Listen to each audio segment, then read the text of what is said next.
You a dangerous girl. Those eyes looking up at me. Wanna be my favorite girl. Hey, hi guys. Happy Tamil New Year everyone. Happy சித்திரை ஒன்று. Happy Ambedkar birthday. காலையிலே என்னை வந்து எங்கள் daddy எழுப்பிட்டு இருந்தாரு. என்னன்னு நான் அங்கே வீடியோவில் அப்புறமா சொல்கிறேன்.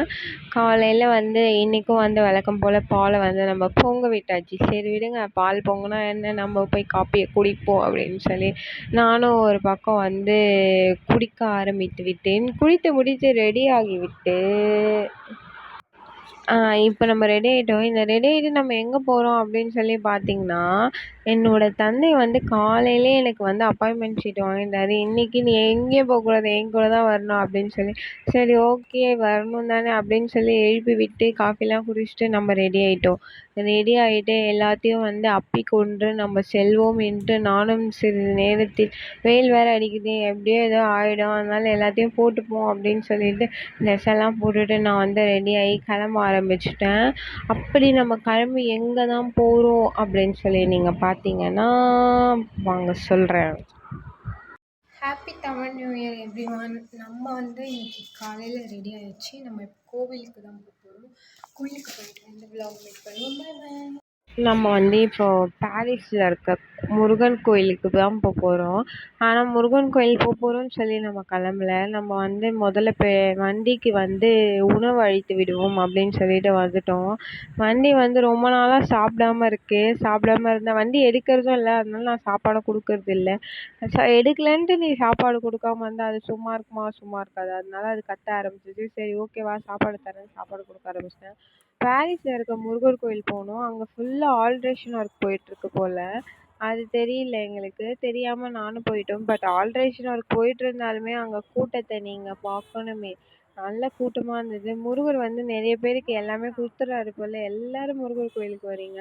அதுவும் இல்லாமல் இந்த கோயிலில் வந்து கேமரா கூட நாட் அலோடு போல். அது தெரியாமல் வந்து வீடியோலாம் எடுக்கக்கூடாது. எனக்கே தெரியாமல் ஃபஸ்ட் ஸ்டார்டிங் நானே எடுத்துட்டேன். நல்ல வேலை ஃபோன் பிடுங்காம போனாங்க, அதுவே சந்தோஷம். இங்கே ஃபுல்லாக எல்லா சாமியும் மூடி வச்சுருக்காங்க. ஆல்ட்ரேஷன் ஒர்க் போகிறனால எனக்கு ஒரே மன வருத்தமாக போயிடுச்சு. நானும் வந்து சாமி கும்பிட்லாம் அப்படின்னு சொல்லிட்டு எல்லாம்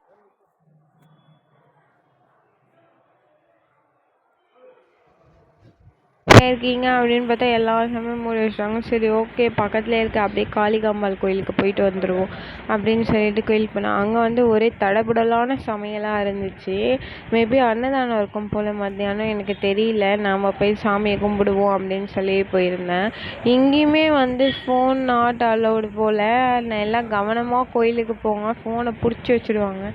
இங்கே ஒரே கூட்டமாக இருந்துச்சு. அந்த கூட்டத்துலேயும் நின்று நான் வந்து சாமி கும்பிட்டு 2 விளக்குகள் ஏற்றி விட்டு அங்கிருந்து வந்து வீட்டிற்கு செல்வோம் என்று நினைத்தேன். ஆனால் வர வழியில் என்னுடைய தந்தை, நான் வந்து பாரிஸ்லேருந்து உங்களுக்கு ஃப்ரூட்ஸ்லாம் வாங்கி தரேன், வண்டியை நிறுத்துனேன். சரி போயிட்டு வாங்க, நான் ஓரமாக இந்த பக்கம் நின்றுக்கிட்டு இருக்கேன் அப்படின்னு சொல்லிட்டு நான் நிற்க ஆரம்பிச்சிட்டேன். நானும் ரொம்ப நேரமாக பார்க்குறேன், எங்கள் டேடி வரவே இல்லை. சரி ஓகே, நம்ம ஃபோட்டோ எடுப்போம் அப்படின்னு சொல்லிட்டு நான் மாற்றி மாற்றி புகைப்படம் எடுத்துக்கொண்டேன். நெற்றியில் இருக்கும் பட்டை அப்பட்டமாக தெரிகிறது, அதனால் அதையும் மூடிக்கொண்டிருந்தேன். கொஞ்ச நேரத்தில் எங்கள் டேடி வந்தோடனே, அங்கேயும் அங்கே கரும்பு ஜூஸ் இருக்கு, எனக்கு வாங்கி கொடுங்க, நான் வெயில் இவ்வளோ நேரம் நின்றுட்டு இருந்தேன் உங்களுக்காக அப்படின்னு சொல்லி நான் சண்டை போட ஆரம்பித்தேன். சரி வாங்கி தரவா அப்படின்னு சொல்லி என்னை கூட்டிகிட்டு போயிட்டாங்க. கூட்டிகிட்டு போய் ஐயா ஜாலியன் கரும்பு ஜூஸ் குடிச்சிருச்சு அப்படின்னு சொல்லி ஒரு சந்தோஷத்தோடு போய் கரும்பு ஜூஸ் குடிக்க போயிட்டேன். கரும்பு ஜூஸ் வந்து ஒன்று குடித்தேன். பட் வந்து நல்லா தான் இருந்துச்சு. ஏதோ லெமன்லாம் ஊற்றி ஏதோ பண்ணியிருந்தாங்க. எங்கள் டேடி வந்து அதுவும் அந்த பழத்தை சாப்பிட்டாரு. அது பேர் என்ன, கிட்னி பழம். வந்து அவர் வந்து அந்த ஜூஸ் குடித்தாரு. நமக்கு அதெல்லாம் வேணாம், இது மாதிரி டிஃபிகல்ட்லாம் நான் எடுக்க மாட்டேன், கரும்பு ஜூஸே சாப்பிட்றேன் அப்படின்னு சொல்லிட்டு அதை சாப்பிட்டு ஒரு வழியாக வந்து கிளம்பிட்டோம்.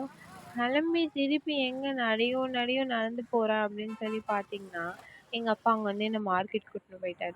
மார்க்கெட்டுக்கு கூட்டிகிட்டு போயிட்டு வா நம்ம வந்து பொருள் வாங்கணும் அப்படின்னு அங்கேயும் கொஞ்ச நேரம் அலைஞ்சு திரிஞ்சு வாங்கி முடிச்சுட்டு வீட்டுக்கு வந்து சாம்பார், வாழைக்காய், அப்பளம் வச்சு வந்து உணவை உட்கொள்ள ஆரம்பிச்சிட்டேன். வெயிலில் நல்லா அலையோன்னு அலைஞ்சு பசியில் எனக்கு வந்து மயக்கம் வந்துவிடும் போல். உண்ட மயக்கம் வராது, பசி மயக்கம் வந்துவிடும்.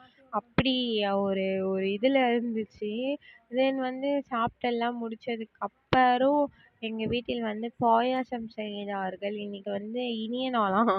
இன்னைக்கு வந்து ஒரு நல்ல நாள் அப்படின்னு சொல்லிட்டு நல்லது செய்யணும். இனிப்பு எடுத்து கொண்டாடணும் நல்ல நாள்லாம் அப்படின்னு சொல்லிட்டு ஸ்வீட் வைக்க ஆரம்பிச்சுட்டான். சரி ஓகே நம்மளும் போய் ஏதாவது கிண்டுவோம் அப்படின்னு சொல்லிட்டு நானும் நின்னு கொஞ்ச நேரம் கிண்டிட்டு இருந்தேன். என்னோட சிங்கிங் திறமையெல்லாம் பாட்டு பாடி நான் வந்து பண்ணிக்கிட்டு இருந்தேன். கொஞ்ச நேரம் நான் பாட்டுன்னு பாட்டு பாடிட்டு இருக்கேன். என்ன டிஸ்டர்ப் பண்றதுக்குன்னே வந்து யாராச்சும் வந்து கத்திக்கிட்டு இருக்காங்க என் பக்கத்துல. யாராச்சும்லாம் இல்ல. என்னுடைய உடன் பிறந்த என்னுடைய அக்கான்னே சொல்லலாம். நான் ஏதாவது பண்ணா தான் அவ வருவா. அவ சரியானவ. சரி ஓகே அவ இருந்துட்டு போட்டும் ஓரமா அப்படின்னு சொல்லிட்டு நான் அவள விட்டுட்டேன். ஒரு வழியா வந்து நானும் கிண்டி கிண்டி ஏதோ ஏதோ ஒண்ணு வந்துச்சு. அது என்னடான்னு பார்த்தா பாயாசம் வந்துடுச்சு. பாருங்க பாயாசம் எப்படி இருக்குன்னு சொல்லுங்க பார்த்துட்டு. தென் வந்து பாயாசத்த வந்து எங்க டாடி குடிக்கிறேன் அப்படின்னு சொல்லி எடுத்து வச்சு குடிச்சுக்கிட்டு இருந்தாரு. சரி ஓகே அப்படின்னு சொல்லிட்டு நீங்க குடிங்க ஒரு பக்கம் அப்படின்னு விட்டுட்டேன். தென் வந்து நான் என் ஃப்ரெண்டுக்கெல்லாம் பாயாசம் குடுக்க போறேன் அப்படின்னு சொல்லிட்டு கிளம்ப ஆரம்பிச்சிட்டேன் ஒரு ரவுண்டு. ஒரு ரவுண்டு போய் கிளம்பும்போது எங்க அக்காவையும் கூட்டு போயிட்டேன். ஏன்னா வந்து இன்னைக்கு ஒரு கல்யாண வீடு இருக்கு. அந்த கல்யாணத்துக்கு வந்து gift குடுக்கணும் அப்படின்னு சொல்லிட்டு இத குடுத்துட்டு அப்படியே போயிடுவோம் அப்படின்னு சொல்லி என் ஃப்ரெண்டு வீட்டுக்கு போய் குடுத்துட்டு திருப்பி வந்து gift வாங்குறதுக்காக போயிட்டோம். ஆனா இந்த கடை gift கடைன்னு தான் பேரு. என்னத்த வச்சிருக்கான்னே தெர்ல. எல்லாம் வந்து கேவலமான gift மாதிரி இருக்கு. நானும் ரொம்ப நேரமா யோசிக்கிறேன். என்னதான் gift குடுக்கலாம் அப்படின்னு சொல்லி ரொம்ப நேரமா ட்ரை பண்ணி டெஸ்ட் பண்ணி தேடி பார்த்து எல்லாமே பார்த்து ரொம்ப நேரமா யோசிச்சுட்டு இருந்தேன். ஆக்சுவலி வந்து இவங்க எனக்கு வந்து ஃப்ரெண்டு, க்ளோஸ் ஃப்ரெண்டுன்னும் சொல்லலாம். க்ளோஸ் ஃப்ரெண்ட் இல்லன்னும் சொல்லலாம் அது மாதிரி. சரி கடைசியில என்னதான் பண்ணுவோம் அப்படின்னு சொல்லி பார்த்தேன். இது மாதிரி ஒண்ணொண்ணும் ஒரு ஒரு ரேட்டு அப்படின்ற மாதிரிலாம் இருந்துச்சு. சரி ஓகே நம்ம பார்த்துப்போம் அப்படின்னு சொல்லிட்டு எனக்கு வந்து அவங்க வந்து கிறிஸ்டின்ஸ் வேற. ஸோ குருசு மாதிரி ஏதாவது வாங்கி கொடுப்போம் அப்படின்னு சொல்லி பார்த்தேன். குருசு மாதிரி வாங்கி கொடுக்கலான்னு பார்த்தா அந்த குருசுமே நல்லாலாம் இல்லை. ஒரு மாதிரி எனக்கு வந்து ஒரு கிளாஸ் மாதிரி ஏதாச்சும் வச்சிருந்தா கூட ஓகே அப்படின்ற மாதிரி இருக்கும். அது கிளாஸ்லாம் கூட இல்லை. ஏதோ ஒரு மாதிரி வச்சிருந்தாங்க. எனக்கு ஒண்ணும் புரியல. அப்புறம் ஏன்டா இவ்வளோ ரேட் வைக்கிறீங்க அப்படின்ற மாதிரி இருந்துச்சு. ஒரு வழியா வந்து ஏதோ ஒண்ணுத்த வாங்கிட்டு சரி நம்ம செல்வோம் அப்படின்னு சொல்லி கிளம்ப ஆரம்பிச்சிட்டேன். அங்க பார்த்தீங்கன்னா, அங்க ஒரு பெரிய ஒருத்தர் வந்து ஃபோன் திருடிட்டாராம். அந்த இதுலேருந்து. அது வந்து சிசிடிவில பார்த்துட்டாங்க. அதனால 2 போலீஸ் வந்து அவர கேட்டுட்டே இருக்காங்க. அவரும் நான் எடுக்கவே இல்ல. இங்க வச்சுட்டேன் அப்படின்னு ரொம்ப நேரமா சொல்லிக்கிட்டு இருக்காரு. அவங்க நான் சிசிடிவில பார்த்தேன்னு சொல்லி போலீஸுமே மிரட்டிட்டு இருக்காரு. அவரு என்ன சொல்றாரு, நான் எடுத்து இங்கேயே வச்சுட்டேன் அப்படின்றாரு. அவங்க சொல்றாங்க, "நீ எடுத்து பாக்கெட்ல தான் வச்ச" அப்படின்றாங்க. அத வந்து அவரு கேட்கவே மாட்றாரு. மாத்தி மாத்தி ஒரே அங்க பிரச்சனையில போய்க்கிட்டு இருந்துச்சு. அத கொஞ்ச நேரம் வேடிக்கை பார்த்துட்டு இருந்தேன். இந்த அக்கா வேற வந்து வாங்குன கிஃப்ட்ட வந்து பேக் போட்டுக்கிட்டு இருந்தாங்க. சரி ஓகேக்கா போடுங்க அப்படின்னு சொல்லிட்டு அவங்களையும் பேக் போட சொல்லிட்டு, இந்த கவர் என்ன நல்லா இருக்குன்னு தெரியல. இது வேற எக்ஸ்ட்ரா ₹5 அப்படின்னு சொல்லியிருந்தாங்க. சரி ஓகே ஏதோ ஒன்னுத்த போடுங்கக்கா அப்படின்னு சொல்லிட்டு நம்ம வீட்டுக்கு போய் இத போடுறதுக்குலாம் நமக்கு நேரம் கிடையாது. நீங்களே எனக்கு போட்டு கொடுத்து விடுங்கள் அப்படின்னு சொல்லிட்டு அதையும் வாங்கிட்டு நான் வந்து வீட்டுக்கு கிளம்ப ஆரம்பிச்சிட்டேன். வீட்டுக்கு கிளம்பி வந்ததுக்கு அப்புறம் அடுத்து என்ன என்னோட இன்னொரு ஃப்ரெண்டு வீட்டுக்கு போய் நம்ம பாயாசம் குடுப்போம் அப்படின்னு சொல்லி கிளம்ப ஆரம்பிச்சிட்டேன். அந்த நாய் வந்து போய் குடுத்தா அது வந்து எனக்கு வா நம்ம போய் பஜ்ஜி வாங்கிட்டு எங்க வீட்டுக்கு போவோம் அப்படின்ச்சு. இந்த பஜ்ஜிலாம் வாங்கிட்டு ஈவினிங் ஃபங்க்ஷன் இருக்குன்னு சொன்னேன். ஃபங்க்ஷனுக்கு என்னதான் தலை வாருன்னு எனக்கு தெரியல. ரொம்ப நேரமா ஒரு ஒரு ஹேர் ஸ்டைல் வாரி வாரி நானும் ஸ்னாப் எடுத்து பார்த்தேன். எனக்கு தெரியல. அப்புறமா வந்து ஃபங்க்ஷனுக்கு நம்ம அக்கா கூட தான் போயிருந்தோம். அவங்க வந்து வந்துட்டாங்க. சரி ஓகே நம்ம போவோம் அப்படின்னு சொல்லிட்டு போக ஆரம்பிச்சிட்டோம். ஃபங்க்ஷனுக்கு வந்து 7 மணிக்கு வரேன்னு சொன்ன அவர்கள் 8 மணி வரைக்கும் வந்துக்கிட்டே இருக்காங்க. ஸோ ஓகே நம்ம கிளம்புவோம் அப்படின்னு சொல்லிட்டு கிளம்பி போக ஆரம்பிச்சிட்டோம். நாங்கள் ஒரே ஃபன் பண்ணிட்டு போயிட்டு இருந்தோம். ஃபன் பண்ணிட்டு ஒரு மாதிரி ஜாலியாக தான் இருந்தது. என்ஜாய்மெண்ட்டோட தான் இருந்தது. தென் வந்து எங்கே நாங்கள் ஃபங்க்ஷனுக்கு போனோம் அப்படின்னு சொல்லி பார்த்தீங்கன்னா, வியாசர்பாடி சைடு எங்கேயோ போனோம். ஃபஸ்ட்டு வண்டியில் தான் போகலான்னு யோசித்தோம். அப்புறம் எல்லாருமே போகிறோம் சரி ஓகே காரில் போயிடுவோம் அப்படின்னு சொல்லி போயிட்டோம். அவங்க வந்து போகும்போதே வெளியே வந்து பெரிய பேனர்லாம் வச்சுருந்தாங்க. பேனர்லாம் வச்சு நல்லா இதுவாக பண்ணியிருந்தாங்க ஃபங்க்ஷனை.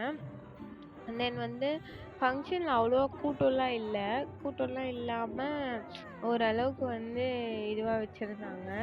தென் வந்து நம்ப இவங்களுக்கு தான் ஆரி ப்ளவுஸ் வந்து நம்ம போட்டிருந்தோம் ஏற்கனவே இந்த ஃபங்க்ஷனுக்காக தான். என்னால கிளியரா அவங்க ஃபோட்டோ வந்து எடுக்க முடியல. அவங்க வந்து ஸ்டேஜ் மேல இருந்தனால. ஸ்டேஜ் மேலயும் நான் போனேன். அப்பயுமே நான் கிளியரா எடுக்கல. பிகாஸ் வந்து நெறைய பேர் கொஞ்சம் கூட்டமா மேல மட்டும் கூட்டமா இருந்தது. சரி ஒரு வழியா சோறை உட்கொள்ள போவோம் அப்படின்னு சொல்லிட்டு சோறு சாப்பிட சென்று விட்டேன். அங்க போனா அங்க கொஞ்சம் கூட்டமா இருந்தது. ஃபுல்லாவே வந்து கிறிஸ்டின் ஃபேமிலிஸ். சரி ஓகே ஒரு பக்கம் முதல்ல போய் ஐஸை உட்கொள்ளுவோம் அப்படின்னு சொல்லிட்டு ஐஸ் வாங்க போயிட்டேன். ஆனால் எனக்கு வந்து இந்த ஐஸ் வந்து ரொம்ப பிடிச்சிருந்துச்சு. ஒரு மாதிரி கலர்ஃபுல்லாக நல்லா இருந்துச்சு. ஒரே ஜாலியாக இருந்தது. ஐஸ் வந்து நான் வந்து 2 வாட்டி வாங்கி சாப்பிட்டேன். ஐஸ் வந்து எங்கள் அக்கா சாப்பிட்டுட்டு இருந்தோம். அதையும் வீடியோ எடுத்து வச்சுட்டேன். ஜாலியாக இருந்துச்சு.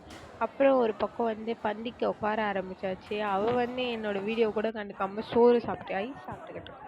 சரி போய் தொலை அப்படின்னு சொல்லிட்டு நானும் வந்து பந்தியில் உட்காந்து அனைத்தையும் போட ஆரம்பிச்சிட்டாங்க.